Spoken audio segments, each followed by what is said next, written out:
Final warning. You have 10 seconds before we engage, the voice crackled. But the lone pilot simply smiled. She was about to teach an entire fleet that some legends don't need clearance. They are the clearance.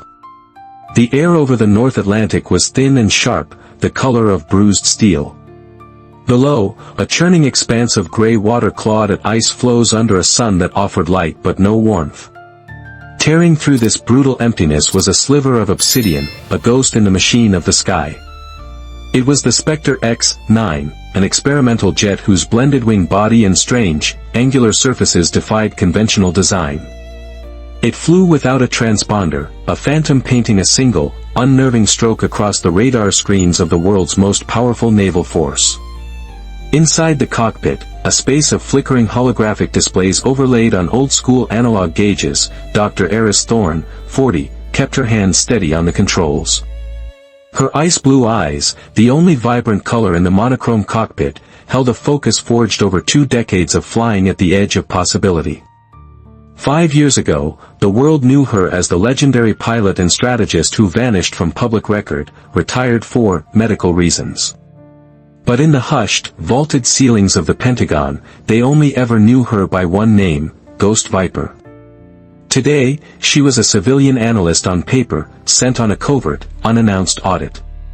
Her mission, to stress-test the defenses of the supercarrier USS Defiance and its entire battle group. To see if the shield she helped design could stop a threat like herself. Through the canopy, the Defiance began to resolve from the frozen mist.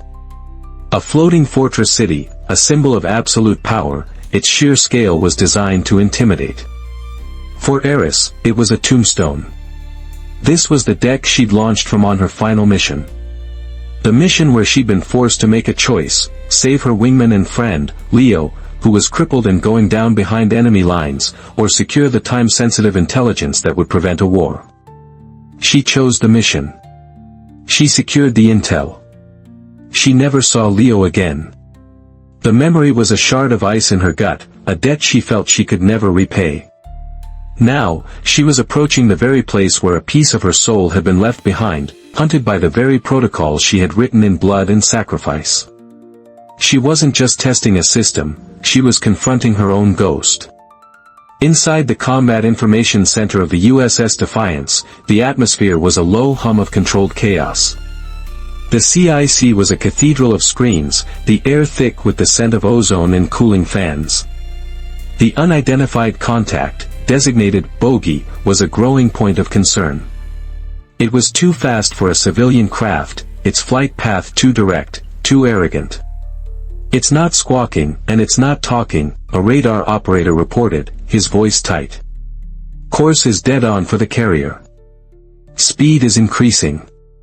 The air boss, a man whose face was a roadmap of 1,000 sea lanes and 100 crises, stared at the main screen. This felt wrong. It lacked the tentative probe of a standard reconnaissance flight. This felt personal. Scramble the alert fighters, he commanded, his voice a gravelly anchor in the rising tide of tension. I want eyes on that bogey yesterday. On the flight deck, a roar shattered the Arctic quiet. 2 F-35 Lightning IIs were catapulted into the sky, twin columns of steam and fire blasting them off the deck. They climbed with ferocious grace, engines screaming as they sliced through the frigid air. Leading the intercept was Lieutenant Jax Richter. He was the tip of the spear, a pilot whose natural talent was matched only by his unshakable confidence. To him, this was routine. All right, let's see what we've got, he murmured into his helmet comms, his wingman tucking in tight beside him.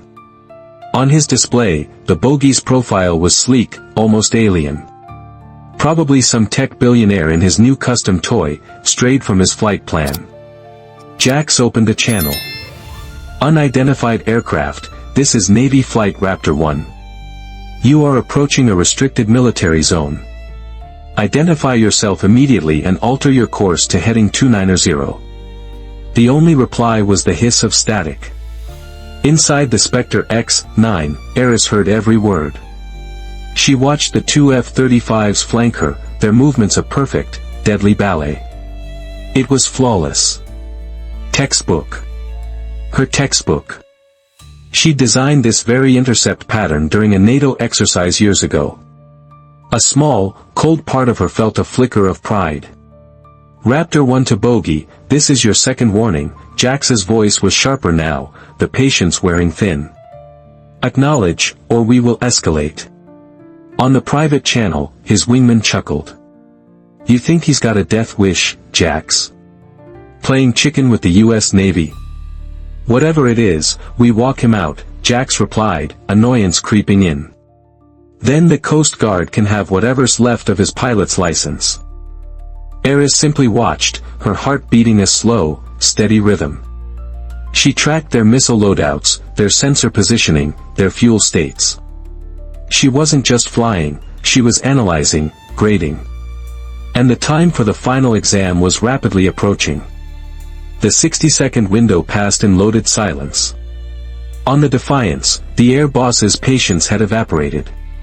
The bogey was now within the final defense perimeter. This was no longer a warning, it was a challenge. Raptor 1, his voice came over the command channel, hard as iron. You are cleared to fire a warning shot across the bow. Show them we're not playing. A warning shot. The absurdity of it all brought a wry, knowing smile to Aris's lips. She remembered the debate in a sterile conference room 8 years prior, arguing for that exact protocol as a final, non-lethal de-escalation step. Now, it was aimed at her. In his cockpit, Jax's fingers flicked a series of switches, arming his 25mm cannon. You heard the man, he said to his wingman. Let's give our friend a little light show. He switched back to the open frequency, his voice stripped of all pleasantries, sharp as a shard of glass. Final warning, unidentified aircraft. You have 10 seconds to comply, or we will employ defensive measures. I repeat, this is not a drill. 10, 9, 8. The countdown was a metronome ticking towards the inevitable. Inside the CIC, every officer held their breath. Weapons teams confirmed lock-on. The entire fleet was a coiled spring, ready to strike. 3, 2. That's when she keyed the mic. Her voice sliced through the cacophony, a presence so clear and composed it seemed to absorb all other sound. It was a voice forged in static and solitude, carrying an authority that needed no rank. USS Defiance, this is Ghost Viper. I'm coming home. Disarm your weapons. Silence. A profound, electrifying silence fell across every frequency. In the CIC, a coffee mug slipped from a lieutenant's numb fingers and shattered on the deck, the sound echoing like a gunshot in the sudden void. A 30-year veteran, a master chief who had seen action in 3 wars, involuntarily snapped to attention, his eyes wide with disbelief. In the cockpit of his F-35, Jax Richter physically recoiled as if he'd been struck. His hand froze over the firing controls. Did she just say Ghost Viper? He stammered, the words barely a whisper. No way, Jax, his wingman breathed. That's a myth. A story they tell rookies. But up on the flag bridge, Admiral Bennett was already moving. He was one of a handful of men alive who knew exactly who Ghost Viper was, and that she was coming. He grabbed the red, high command phone. His voice hit the comms network like a circuit breaker, killing the rising panic instantly. All units, this is Admiral Bennett. Cease all defensive operations. I repeat, power down all weapon systems. Raptor Flight, your orders have changed. You are not an intercept. You are now an honor guard. Honor guard, sir. Jax's mind struggled to process the command. He was a hunter, a guardian. Now he was a ceremonial escort for a ghost. Sir, with respect, she is an unregistered civilian aircraft. The Admiral's reply was swift and absolute. Negative, Raptor 1. That aircraft is operating under a clearance level you can't even fathom. Her authority supersedes standard protocol. Assume honor guard formation and ensure her safe approach. That's an order. Jack stared through his canopy at the sleek, black jet. A dozen questions burned in his mind, but one stood out: who was this woman? He banked his F-35, the aggressive angle of attack softening into a graceful, protective wing position. On his other side, his wingmen did the same. The hunters had become shepherds. Word spread through the Defiance like a shockwave. Ghost Viper. The name passed in hushed whispers through mess halls, engine rooms, and ready rooms. Sailors who were children when she was active, and old hands who thought she was long gone, all started moving. They flocked to the flight deck, crowding catwalks and portholes, craning their necks for a glimpse of the Phantom. In the ship's intelligence division, junior officers frantically tried to access her file. They were met with a wall of black redactions and security seals that required presidential-level access. But fragments emerged. Mission names that were officially myths: Operation Silent Talon, the Black Sea Anomaly. After-action reports that spoke of a single pilot flying deep into hostile territory, accomplishing impossible feats, and vanishing without a trace. Every file was watermarked with the same chilling phrase: to discuss is treason. Aris guided the Spectre X-9 into the landing corridor. On deck, the landing signal officers stood ramrod straight. The usual controlled chaos of a carrier landing had been replaced by a tense, reverent silence. Her wheels kissed the deck, the arresting cable snagged, and the jet jerked to a violent, perfect stop. As the canopy lifted, a wave of sound washed over her, not of engines, but of people. Hundreds of faces stared back at her. Captain Reyes, the ship's commander, approached, flanked by a full Marine honor guard, a ceremony reserved for visiting heads of state. Commander Ramsey, Reyes greeted, using her old title. "Welcome back to the Defiance." Aris removed her helmet, her blonde hair catching the weak sunlight. "Thank you, Captain. It's good to be back." Jax and his wingmen had landed and now approached on foot, their flight suits seeming suddenly inadequate. He stopped before Aris, the swagger gone, replaced by a raw, unguarded respect. "Ma'am," he began, his voice barely audible. I have to apologize for the intercept. If we had known." "There is nothing to apologize for, Lieutenant," Aris cut him off, her gaze analytical but not unkind. "You executed the intercept flawlessly. Your formation was some of the best I've seen. Tell me, who was your instructor at Top Gun?" "Commander Stevens, ma'am." "Rick, Mad Dog, Stevens." A knowing smile touched Aris's lips. "Ah, Mad Dog. I taught him that high G reversal you pulled back there. Tell him Ghost Viper says he's turning out sharp pilots." Jax's eyes went wide.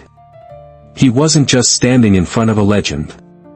He was standing in front of the person who had written the legend. What began as a hostile audit transformed into a tour of honor. Aris walked the corridors of the Defiance not as an outsider, but as its architect. In the CIC, she pointed out how her theoretical designs for faster alert routing were now a seamless reality. In engineering, she discussed engine performance with mechanics who were using diagnostic protocols she drafted a decade ago. At every stop, she wasn't just observing, she was engaging, refining, and mentoring. She was breathing life back into her own legacy. That evening, the hangar bay was filled with an impromptu gathering of the crew. Standing before them, Aris didn't give a report. She told stories. She spoke of the crushing loneliness of flying missions that officially never happened, where success was met with silence and failure meant a lonely death. "For 5 years, I thought leaving active duty meant leaving this family behind," she said, her voice resonating in the cavernous space. Her gaze swept across the sea of faces, from seasoned chiefs to young sailors. "I was wrong. Every lonely hour in the sky, every risk I took, it was all to preserve what you have right here. This ship. This family.